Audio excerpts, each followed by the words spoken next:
ఒక 4 టీ స్పూన్ల ఆయిల్, జీలకర్ర, ఆవాలు, ఎల్లిపాయలు సన్న ముక్కలుగా కట్ చేసుకోవాలి, ఎల్లిపాయలు, పచ్చిమిర్చి, కొంచెం పసుపు,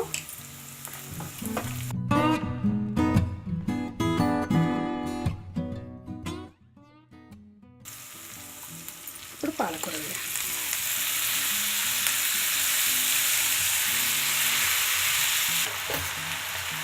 ఒక 2 మినిట్స్ మూత పెడితే మగ్గిపోతుంది.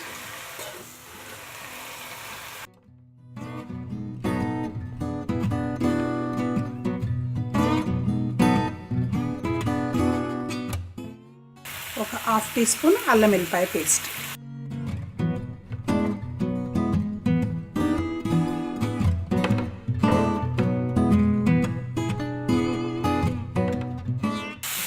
మష్రూమ్స్ 200 గ్రామ్స్ ఉంటాయి. ఒక 6-7 కట్టల పాలకూరకి 200 గ్రామ్స్ మష్రూమ్స్. ఇవి శుభ్రంగా కడిగి ఇట్లా ముక్కలు కోసుకోవాలి. మష్రూమ్లో నుండి కూడా వాటర్ వస్తాయి. కొంచెం వాటరు పోయిన దాకా కొంచెం ఫ్రై చేసుకోవాలి.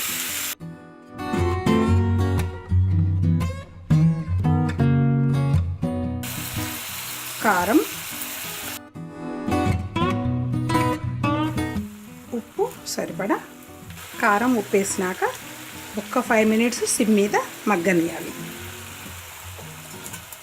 కొంచెం మూత పెట్టేసుకుంటే ఒక టీ స్పూను కొబ్బరి, ఒక హాఫ్ టీ స్పూను ధనియా పౌడర్, ఇష్టం ఉన్న వాళ్ళు గరం మసాలా కూడా వేసుకోవచ్చు కొంచెం.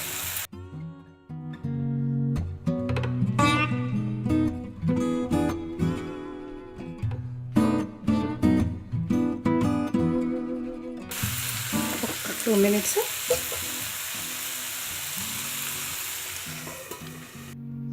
పాలకూర మష్రూమ్ కర్రీ రెడీ.